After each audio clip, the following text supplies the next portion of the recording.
Now we are starting. Okay, division of work मतलब क्या हुआ कि काम को आप डिवाइड करिए और स्किल सेट के बेसिस पर, उनके टैलेंट के बेसिस पर आप उनको काम एलोकेट करिए। इससे क्या होगा, तो धीरे धीरे और इफिशिएंट होते चले। एक ही काम को करना हो किसी भी तरह करेंगे तो अच्छा ही करेंगे। ठीक है, इसका एक ड्रॉबैक भी है, अभी बता दूं या बाद में बता दूं? अभी बता दूं। इसका ड्रॉबैक तुम लोग बताओ क्या हो सकता है। आप लोग सोचिए, वेरी कॉमन क्वेश्चन।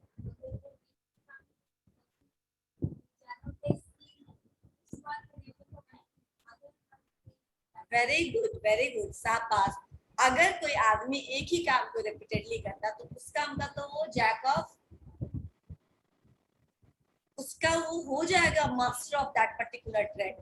ठीक है, लेकिन अगर आपका कोई दूसरा वर्क करने वाला लेबर उसमें एब्सेंट रहा तो वो उसको रिप्लेस नहीं कर सकेगा, उसके काम को नहीं समझ पाएगा।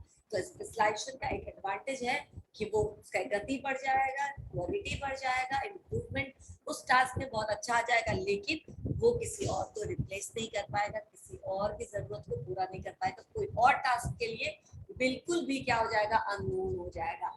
तो प्रॉब्लम ये होगी कि सपोज करो कि अपने मार्केट में प्रैक्टिकल प्रॉब्लम बता रही हूँ, उस चीज का डिमांड खत्म हो गया आज के टाइम, आज के युग में टाइप राइटिंग इज ऑब्सोलीट।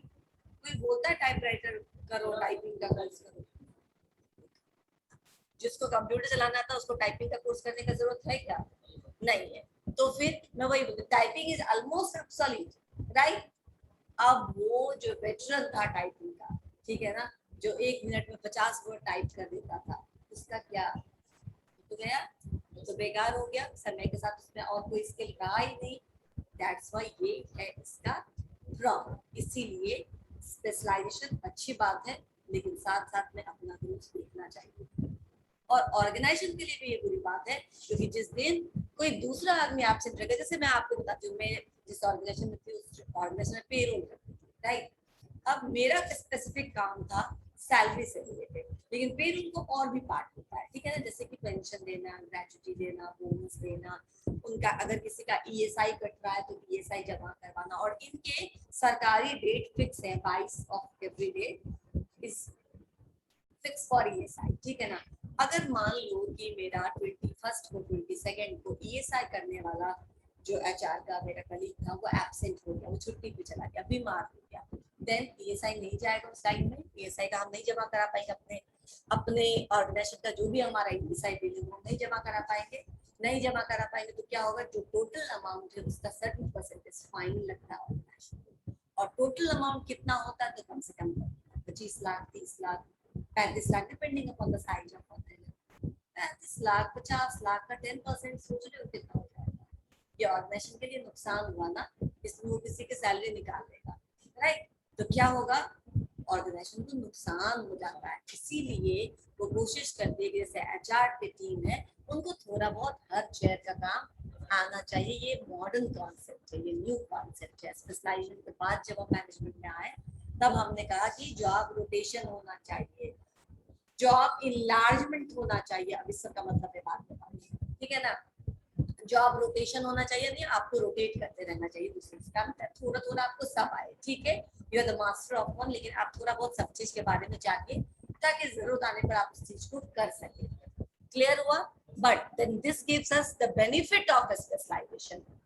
ये तो समझ में आ गया। ऑथोरिटी एंड रिस्पॉन्सिबिलिटी अगेन है कि ऑथोरिटी एंड रिस्पॉन्सिबिलिटी कैसे होगा, तो जब आप ऑर्गेनाइजिंग करते हैं, मैंने बताया था ना ऑर्गेनाइजिंग पढ़ाते समय, जब आप ऑर्गेनाइज करते हैं, लोगों को डिजिग्नेशन देते हैं, लोगों को ड्यूटी देते हैं, तो आप क्या देते हैं, उनको पावर भी देते हैं, उनको ऑथोरिटी भी देते हैं। उस ऑथोरिटी के हिसाब से वो किसको ऑर्डर दे सकते हैं और उनको किसको फीडबैक करना होता है वो उनको पता होता है। तो ऑथोरिटी एंड रिस्पॉन्सिबिलिटी दोनों एक साथ चलती है।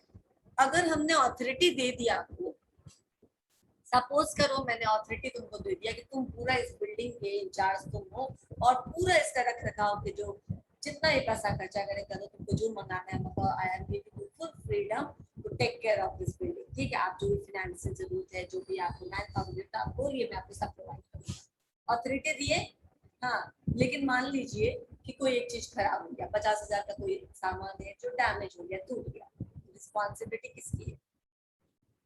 की रिस्पॉन्सिबिलिटी। अगर ये रिस्पॉन्सिबिलिटी ना दी जाए तो तुम क्या हो जाओगे, तब तुम अराजक हो जाओगे, फिर रिस्पॉन्सिबल हो जाओगे, टूटता है तो टूटे, मेरा क्या, फिर मैं नया पैसा लूंगा और दूंगा, है ना। इसीलिए जब भी हम किसी को जिम्मेदारी देते, पावर देते हैं, नरेंद्र मोदी को हमने अथॉरिटी दिया है कि आप हमारे देश को चलाइए, हम लोगों ने दिया ना, पीपल ऑफ इंडिया, तो उनकी जिम्मेदारी है कि अच्छे से चलाइए। अगर गड़बड़ करेंगे तो नेक्स्ट इलेक्शन में किसी और को, ठीक है, आपको नहीं देंगे। बाकी तो ये क्या है, रिस्पॉन्सिबिलिटी, एक बहुत बड़ी रिस्पॉन्सिबिलिटी देते हैं आप अथॉरिटी के साथ साथ कि ये चीज होना चाहिए। तो अगर ये साथ साथ नहीं होगा तो फिर मुश्किल हो जाएगा, इसलिए authority and responsibility always go parallel to each other, ठीक है ना। जब भी आप किसी को जिम्मेदारी देते तो जितनी बड़ी जिम्मेदारी उतना ज्यादा पावर। अच्छा ठीक है, सिर्फ रिस्पॉन्सिबिलिटी दिया, पावर नहीं दिया, इसका एग्जांपल देते हैं। अभी तो मैंने बताया कि पावर दे दिया और आपको रिस्पॉन्सिबिलिटी नहीं दिया, तो होने का मैं आपसे नहीं पूछ सकती, ठीक है। Deepak is no one in the class ना।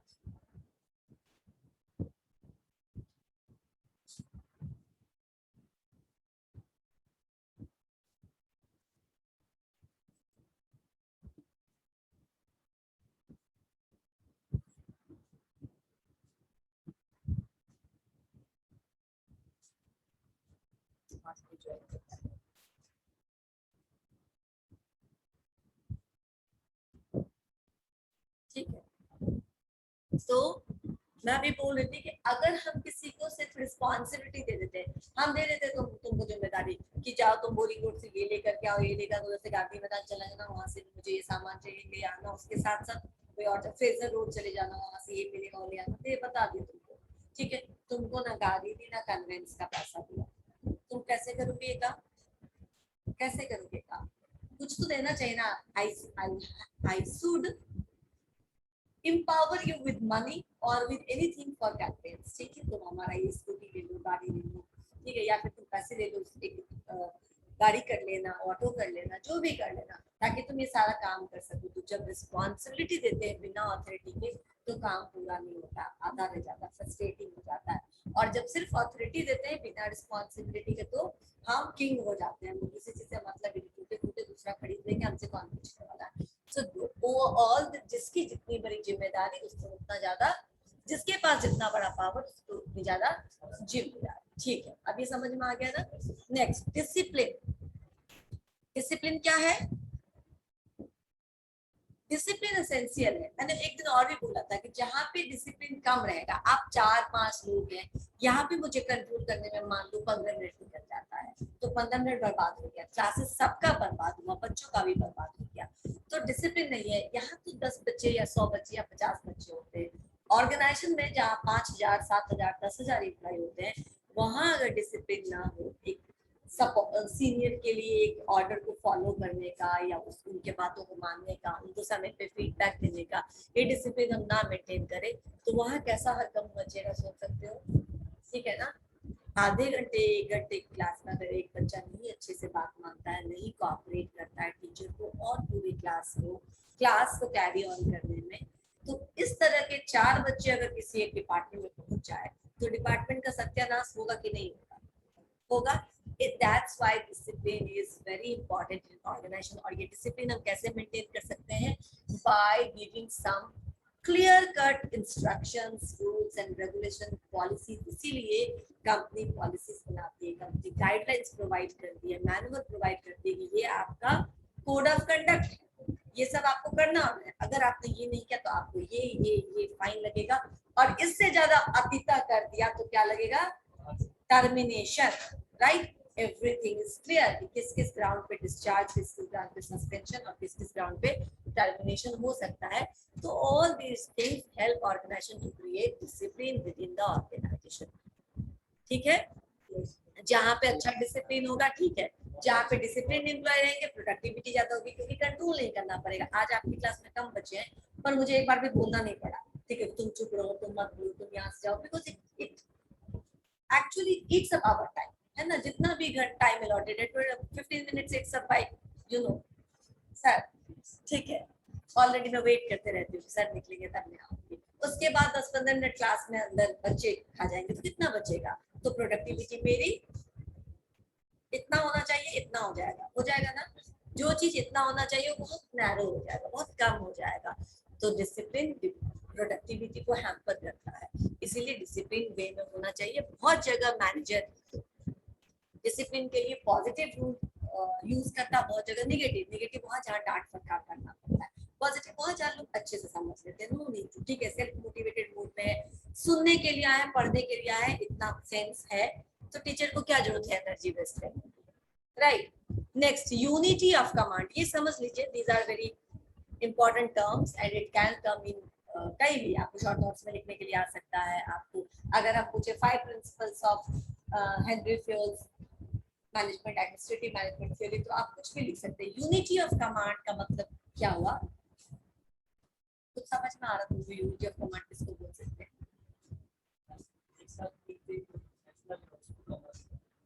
यूनिटी ऑफ कमांड मतलब आपको कोई एक ही जगह से निर्देश मिलेगा, आपका कोई एक ही बॉस होगा। क्योंकि अगर आपके मल्टीपल बॉस होंगे तो सोनी मैम अभी ऑर्डर देके गई, ये करना है, उसके बाद आगे नेहा मैम ये करना है, कुछ और ही करना है बता के गई, उसके बाद आगे नीतीश सर, नहीं सुनो ये सब नहीं करना, ठीक है तुम लोग ये करना है।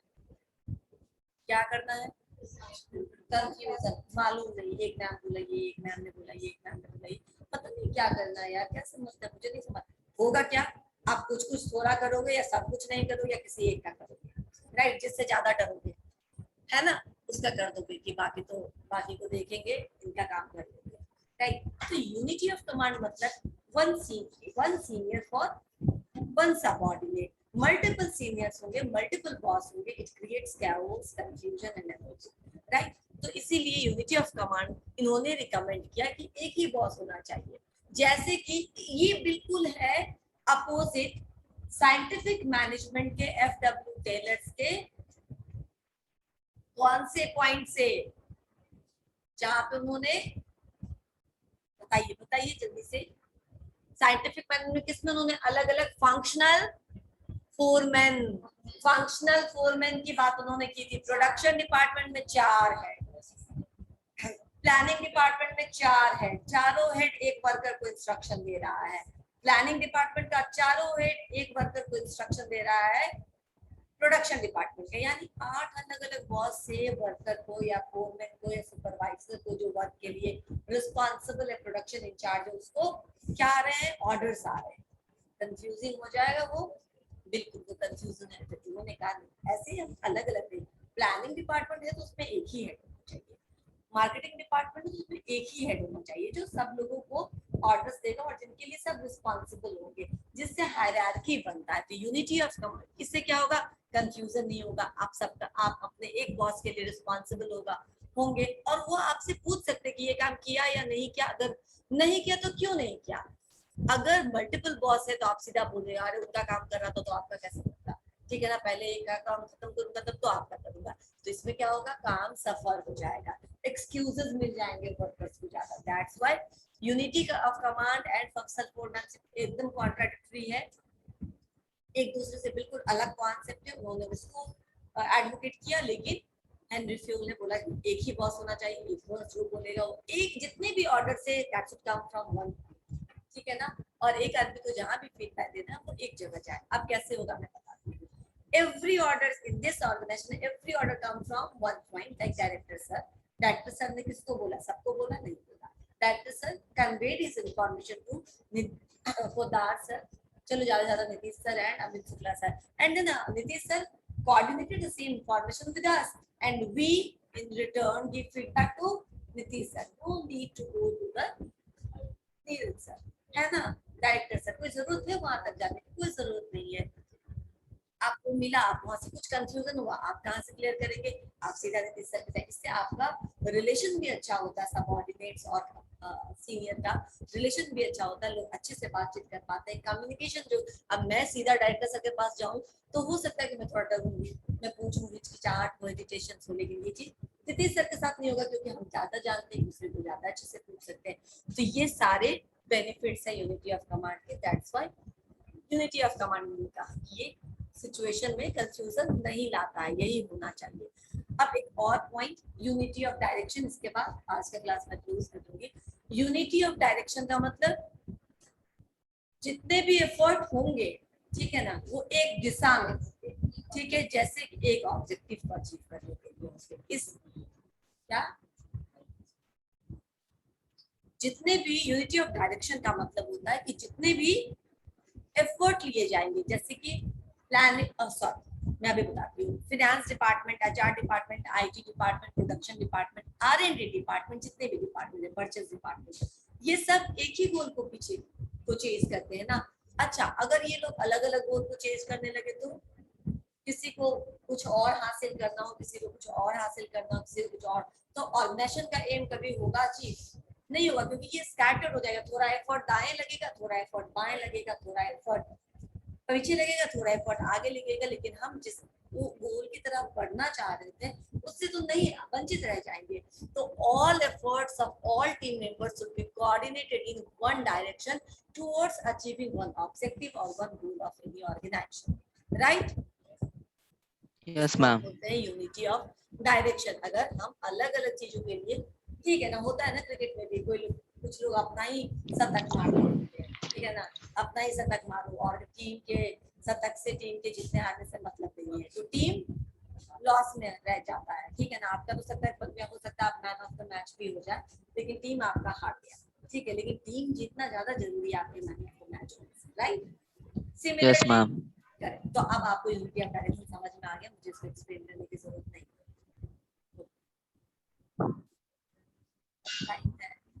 अटेंडेंस, ठीक है, ओके, हम अटेंडेंस ले लेते हैं। Ma'am one thing I have to ask, या what ask. does interstellate generally what does it means? अच्छा, वो फ्रेंच में वो लिखा गया है, इसलिए वो इंडस्ट्रियली एट जनरली लिखा गया है, फ्रेंच में नहीं लिखते हैं।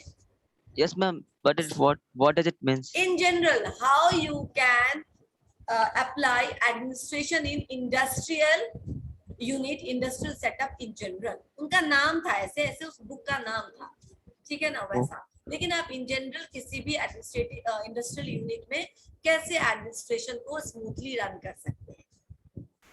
Okay. और कुछ पूछना है किसी को? ठीक है, अटेंडेंस ले। नेक्स्ट डे से 6 पॉइंट से शुरू करेंगे, बता देना, और किसी का अगर छोटा होगा तो इन शॉर्ट रिवीजन भी करा सकते हैं।